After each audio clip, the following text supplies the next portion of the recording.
Olá! Nós estamos iniciando mais uma aula destinada à resolução de questões de matemática para concursos públicos. E nesse encontro a gente vai tratar da trigonometria, da geometria plana e da geometria espacial.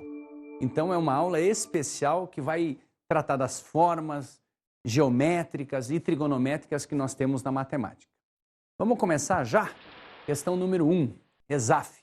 Um dos lados de um retângulo é 7 centímetros maior do que o outro lado.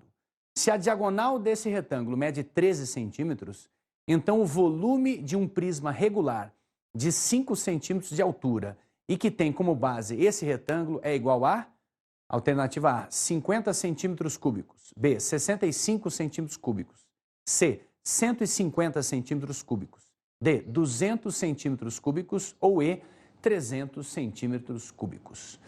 Bom, inicialmente você tem que lembrar de um prisma, né? Um prisma é como se fosse uma caixa. Uma caixa, dá para pensar assim, grosso modo. A base é um retângulo e a gente tem a medida da altura, que é 5 centímetros.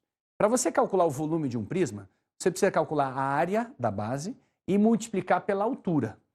Se você multiplicar a área da base pela altura sucessivas vezes, você vai ter o volume, a medida do volume desse prisma. Então, como a base é um retângulo, como é que a gente calcula a área de um retângulo? É base vezes altura. O problema é que a gente não tem nem a base nem a altura. A gente tem a diagonal. Então, como é que a gente vai pensar para calcular as medidas do comprimento e da altura dessa base que é um retângulo? Dá uma olhadinha na figura para a gente organizar essas informações. Você pode ver na figura que a gente tem a base do prisma, a diagonal é conhecida em 13 centímetros, e uma das dimensões é 7 centímetros maior que a outra. Então, imaginando que a altura do retângulo da base é x, a gente vai ter x mais 7 aqui. Mas como é que a gente vai achar o x dado esse triângulo aqui? Pessoal, quando a gente traça aqui uma diagonal, o nosso retângulo pode ser visto como sendo dois triângulos retângulos, que são equivalentes, são congruentes. Muito bem. A gente pode utilizar uma relação matemática nesse triângulo retângulo aqui para encontrar o valor de x. A gente não pode esquecer que em todo o triângulo retângulo, o quadrado da medida da hipotenusa é igual à soma dos quadrados das medidas dos catetos. E, portanto, utilizando o teorema de Pitágoras, que destaca essa relação, a gente vai ter o quadrado da hipotenusa é igual à soma dos quadrados das medidas dos catetos. A hipotenusa é 13, um cateto é x mais 7 e outro cateto é x ao quadrado. Bom, o 13 ao quadrado vai dar 169. E essa expressão aqui, que é x mais 7 ao quadrado, você tem que lembrar desse produto notável aqui, ó. Quadrado de uma soma é quadrado primeiro, mais 2 vezes o primeiro pelo segundo, mais o quadrado do segundo. Então eu vou desenvolver essa expressão aqui, onde o x está fazendo o papel do meu A e o y, ou no caso o B, melhor dizendo, está fazendo o papel do meu 7. B é 7. Então, como é que vai ficar a expressão ali? 169 igual a quadrado primeiro, mais 2 vezes o primeiro pelo segundo, mais o quadrado segundo, mais o x ao quadrado que já estava. Aí eu vou ter 169 igual x ao quadrado aqui mais x ao quadrado, 2x ao quadrado. 2 vezes 7, 14x. 7 ao quadrado, 7 vezes 7, 49. Esse 169 aqui, ó, eu vou levar para o lado de lá. Ele vai aparecer aqui, ó, menos, ó, 169. E vai sobrar zero aqui. Ou seja, eu posso colocar do lado de cá. 2x ao quadrado mais 14x mais 49 menos 169 igual a zero. Ou seja, 2x ao quadrado mais 14x mais 49 com menos 169 dá menos 120. Igual a zero. Como todos os coeficientes dessa equação são pares, dá para dividir por 2. Então, a metade de 2 vai ficar 1, a metade de 14, 7, a metade do 120, 60, a metade do zero é zero mesmo. E aí a gente tem uma equação do segundo grau. Como é que a gente faz para resolver uma equação do segundo grau? Você pode tentar fazer um cálculo mental para encontrar as raízes, mas normalmente o que a gente usa? A fórmula de Bhaskara, né? E vamos lembrar então a fórmula de Bhaskara para você resolver. A fórmula é x igual a menos b mais ou menos raiz quadrada de b ao quadrado menos 4ac dividido por 2a. Lembrando que essa fórmula é a fórmula para resolver e achar as raízes de uma equação da forma ax ao quadrado mais bx mais c. Portanto, menos 7, o b na equação é 7, 7 aqui, menos 7, menos b, mais ou menos raiz quadrada de b ao quadrado, menos 4 vezes o a, esse aqui é o a, 1, e o c que é menos 60. Lembrando, a equação é 1x ao quadrado mais 7x menos 60. Então, pensa aqui comigo, ó. Esse 1 é o a igual a 1. Esse b é o 7. E o menos 60 é o c igual a menos 60. Então, esses valores que eu estou levando lá. Embaixo é 2 vezes o a, 2 vezes o 1. Continuando, menos 7 mais ou menos, 7 ao quadrado é 49, menos vezes menos dá mais, 4 vezes 60, 240. 2 vezes 1, 2. Menos 7 mais ou menos, 49 mais 240 dá 289, dividido por 2. A raiz quadrada de 289 é o número que elevado ao quadrado dá 289. Esse número é 17. Portanto, eu vou ter menos 7 mais ou menos 17 por 2. Esse mais ou menos aqui não é uma indecisão, né? Mais ou menos. Quer dizer que uma raiz de x vai ser com mais e a outra vai ser com menos. Então, vamos tomar essas duas opções. Primeira opção, vamos chamar de x1 uma raiz, com sinal de mais. Menos 7 mais 17 dá 10 por 2, 5. É uma raiz. Outra opção, vamos chamar de x2, a outra raiz, com sinal de menos. Menos 7 menos 17, menos 24. Por 2, menos 12. Então, você vai ter uma opção 5 para valor de x e a outra menos 12. Agora, lembre, ó, esse x ele não pode ser negativo, porque é a medida do lado do retângulo. Então, entre 5 e menos 12, com quem que a gente fica? Menos 12 a gente desconsidera, 5 é a única opção. Então, 5 vai ser esse aqui. E esse aqui vai ser quanto? Esse lado. Vai ser 5 mais 7. Então, a gente vai ter 12 como sendo a base do retângulo e 5 como sendo a altura. Como é que a gente faz, então, para calcular a área? Vai ser a base vezes a altura. E essa área da base vai nos ajudar a calcular o volume, né? Como é que a gente calcula, então, o volume de um prisma regular? Ele é dado pelo produto da medida da área da base e pela medida da altura. Então, você vai ter volume V igual a base vezes a altura, ou seja, a base é 5 vezes 12, ou 12 vezes 5, tanto faz, vezes a altura 5. 5 vezes 12 é 60, 60 vezes 5. Ou seja, 300 na unidade que a gente tem as medidas, centímetro, 300 centímetros cúbicos, o volume do prisma regular, cuja base é um retângulo. E, portanto, a resposta é a da alternativa E, ou seja, 300 centímetros cúbicos. Uma boa questão essa, hein? Ela relacionou o que para você? Geometria plana, para a gente tratar com Pitágoras no retângulo, e geometria espacial, né, dos sólidos, onde a gente teve que calcular o volume de um prisma usando a área da base e a altura. Muito bom. Vamos à outra questão. Questão número 2. Sesgran-Hill. Um quadrado é cortado em 17 quadrados menores. Todos esses quadrados têm as medidas de seus lados em centímetros, expressa por números inteiros, positivos. Há exatamente 16 quadrados com área igual a 1 centímetro quadrado. A área do quadrado original em centímetros quadrados vale. Alternativa A, 81. B, 64, C, 49, D, 36 ou E, 25. Olha só que interessante. Você tem um quadrado grande e ele vai ser dividido em 17 quadrados. Nem todos com o mesmo tamanho, a mesma área. Muito bem. Então, como é que a gente vai ter se 16 desses quadrados passam a ter uma unidade de lado? Como que você consegue imaginar? Desenhe um quadrado e tenta decompor esse quadrado em 17 quadrados, em que 16 deles têm o mesmo comprimento, tem a mesma área, 1 centímetro. E o outro, 17º, não tem. Como que você imagina? E é possível isso? Desmembrar um quadrado grande em 17 outros quadrados, em que um deles tem um tamanho diferente e os outros 16 não? Você vai ter que pensar nessa composição aí. Como é que você vai organizar, vai estruturar esse desenho? Tem algumas configurações possíveis, mas todas elas levam à mesma resposta. A resposta é única. Como que você tem que pensar nisso? Vamos tentar desenhar um quadrado subdividido em 16 quadrados, cujo lado é 1, e um outro quadrado, o 17º, o último quadrado, que tem um lado diferente de um. Veja como é que a gente pode expor isso na figura.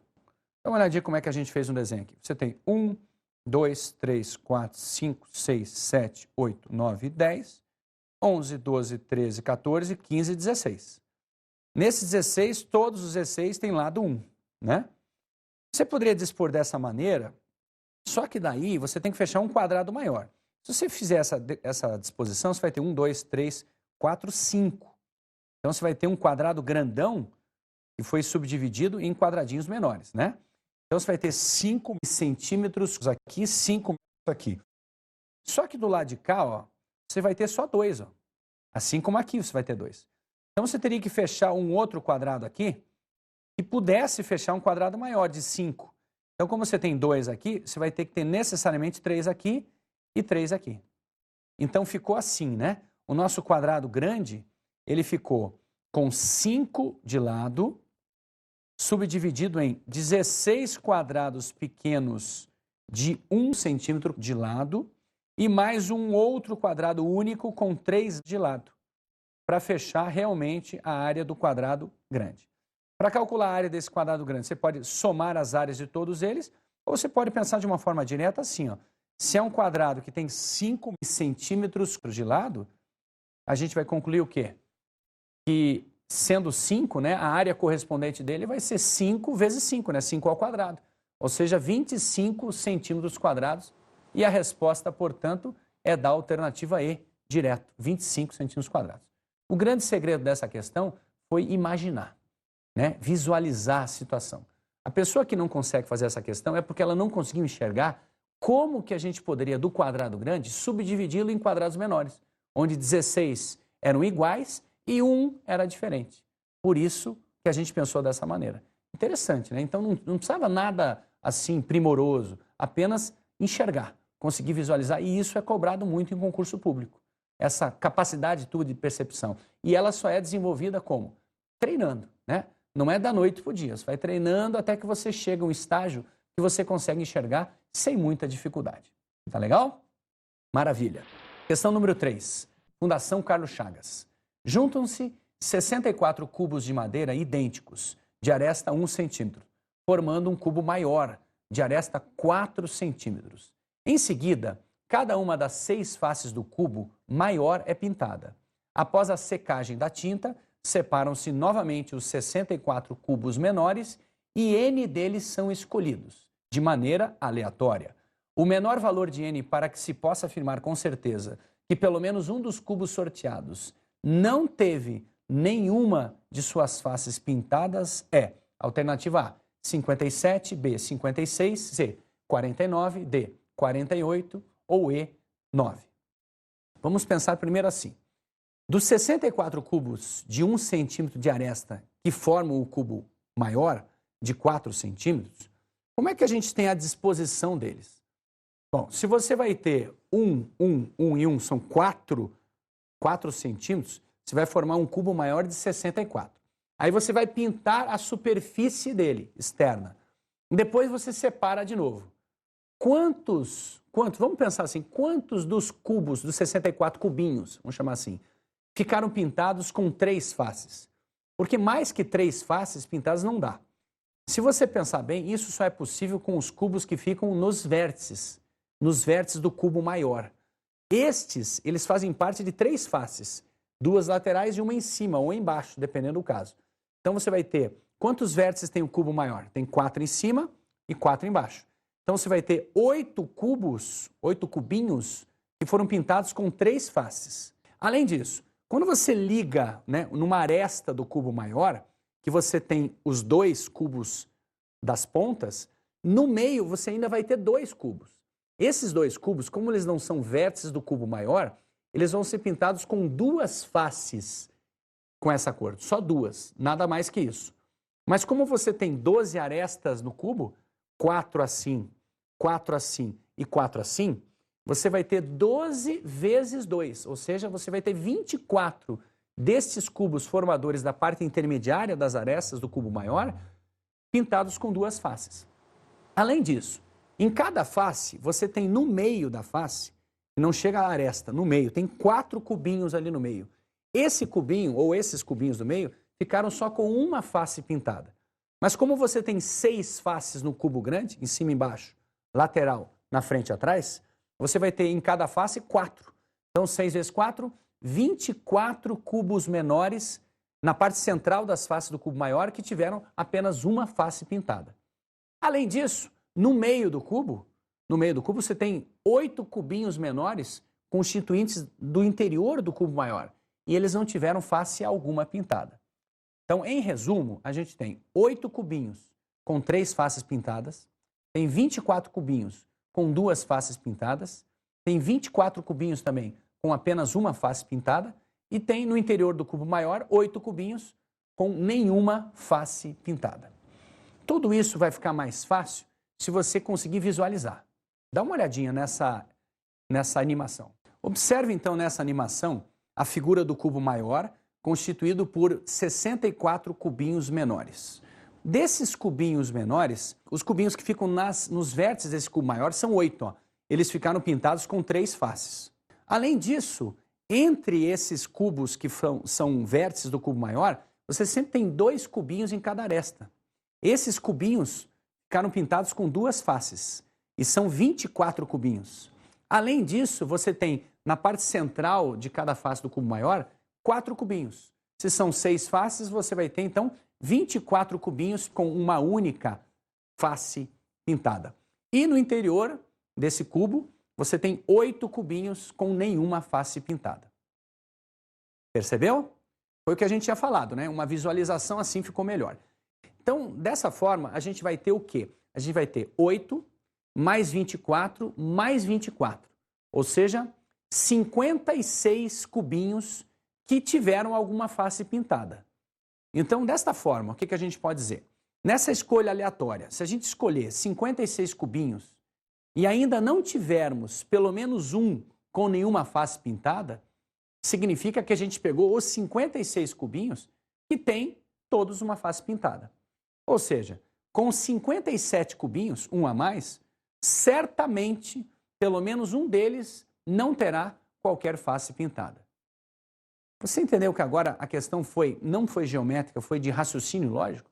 Ele queria saber quantos cubinhos eu teria que escolher para ter certeza de que um deles pelo menos, não tinha face pintada.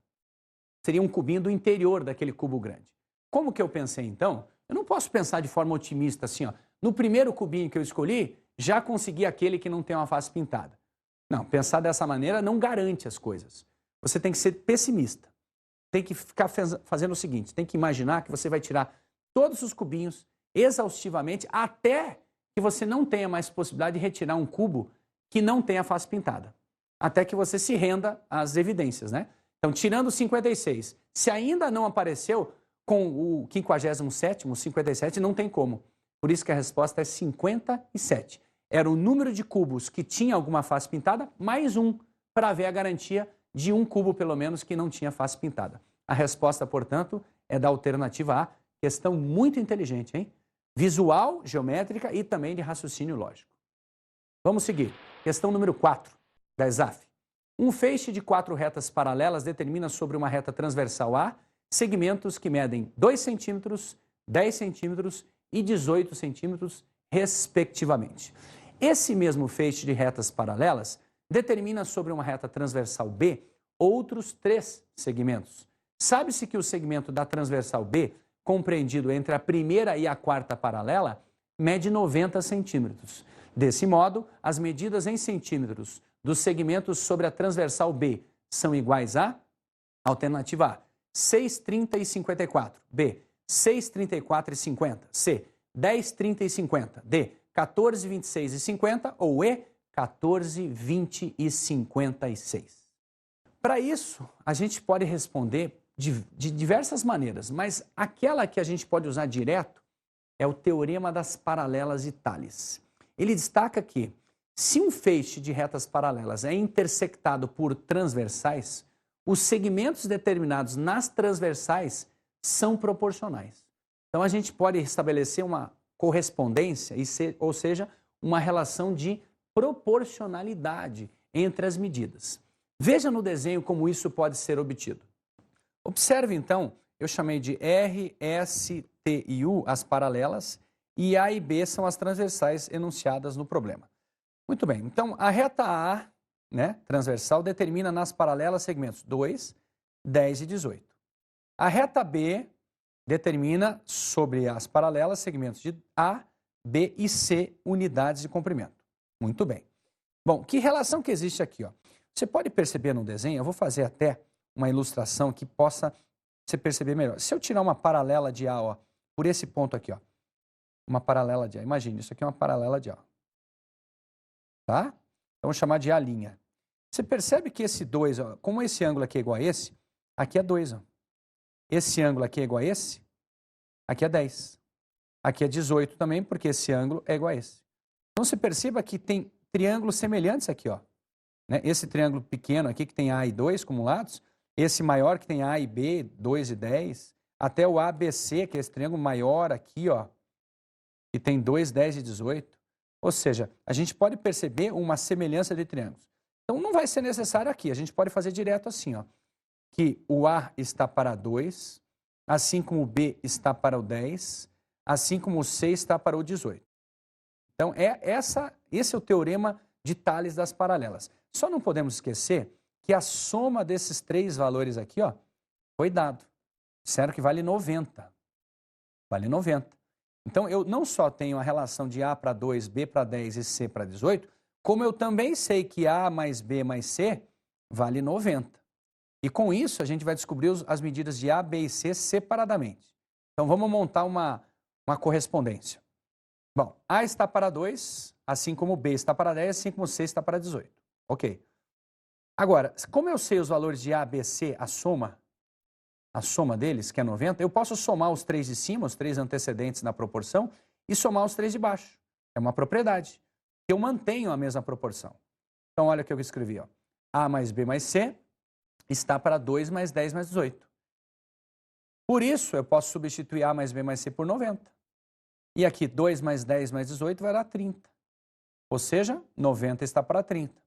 90 dividido por 30 é igual a 9 por 3, que dá 3. Agora, pense comigo assim. Ó. Isso era igual a isso, que era igual a isso, que é igual a isso, que é igual a isso, que é igual a 3.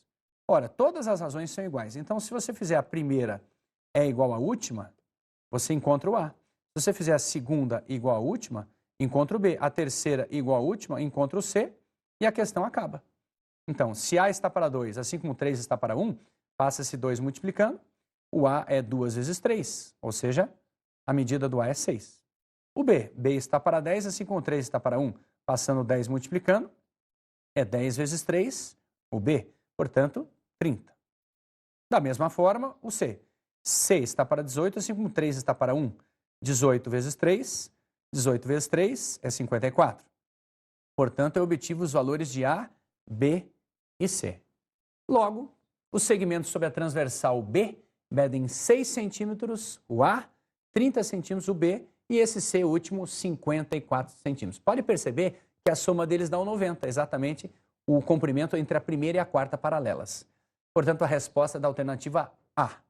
Maravilha. Uma aplicação direta de um problema muito comum. Eu dei uma opção para você resolver usando semelhanças de triângulos, embora por Tales sairia diretamente. Vamos em frente. Questão número 5. Sabe-se que 3 vezes o cosseno de x mais seno de x é igual a menos 1. Então, um dos possíveis valores para a tangente de x é igual a, alternativa A, menos 4 terços, B, 4 terços, C, 5 terços, D, menos 5 terços ou E, 1 sétimo. Inicialmente, o que a gente tem? A gente tem a equação, que é 3 vezes o cosseno x mais seno x igual a menos 1. Vamos isolar uma dessas razões, cosseno ou seno. Seno parece melhor porque seno, o coeficiente do seno é 1 ali. Fica mais fácil. A gente não lida com fração. Então, isolando o seno, você leva o 3 cosseno de x para o segundo membro, fica seno de x igual a menos 1 menos 3 vezes o cosseno de x. Agora, tem uma relação importante, que é a chamada relação fundamental da trigonometria. Que ela diz que o seno ao quadrado de um ângulo, qualquer que seja x, por exemplo, mais cosseno ao quadrado do mesmo ângulo x, sempre é igual a 1. Qualquer que seja esse ângulo x. Bom, como eu tenho essa relação, eu posso substituir o que eu obtive antes. Seno de x igual a menos 1 menos 3 cosseno x, nessa relação fundamental. Como é que a gente tem, então? Substituindo no lugar do seno vai ficar menos 1 menos 3 cosseno x, tudo isso ao quadrado, mais cosseno ao quadrado de x é igual a 1. Agora eu vou ter que desenvolver essa expressão. Menos 1 ao quadrado, menos. Aí você está desenvolvendo o quadrado, né? Então, quadrado primeiro, menos 1 ao quadrado, menos 2 vezes o primeiro, menos 1 pelo segundo, que é 3 cosseno x, mais o quadrado segundo, que é 3 cosseno x, tudo isso ao quadrado, mais a expressão que já estava, cosseno ao quadrado de x, é igual a 1. Bom, isso vai nos levar, então, a 1, menos com menos dá mais, então vai ficar mais 6 cosseno x, mais o quadrado do 3 é 9 do cosseno x, cosseno ao quadrado. Então vai ficar mais 9 cosseno ao quadrado de x, mais o cosseno ao quadrado de x que já estava, igual a 1. Somando, eu tenho 9 cosseno ao quadrado de x mais 1 cosseno ao quadrado de x, dá 10 cosseno ao quadrado de x, mais 6 cosseno x, 1 com 1 você simplifica dos dois lados, fica 0. Bom, essa é uma equação do segundo grau na variável cosseno de x.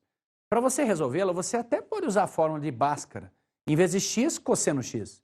Mas é melhor, já que o termo independente é nulo, fatorar a expressão. Isso vai ser feito colocando o cosseno x e o 2 em evidência. Por que 2? Porque os coeficientes de cosseno ao quadrado e de cosseno são pares. Então, colocando 2 cosseno x em evidência, fica 2 cosseno x que multiplica. Abre parênteses. 10 cosseno ao quadrado de x dividido por 2 cosseno x fica 5 cosseno x. É o que vai ali dentro dos parênteses. Mais 6 cosseno x dividido por 2 cosseno x dá 3. Então, por isso fica 5 cosseno x mais 3, igual a 0. Um produto entre dois termos, né, dois fatores, é 0 somente quando um dos dois, pelo menos, for 0. Como o 2 não é 0, do 2 cosseno x, então quem é que pode ser 0? O cosseno de x pode ser 0, ou o 5 vezes o cosseno x mais 3 igual a 0. Eu vou resolver essa.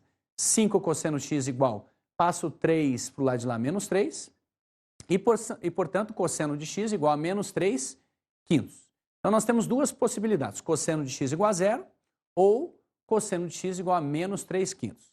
Vamos substituir o cosseno de x igual a 0 na primeira equação para achar o valor do seno.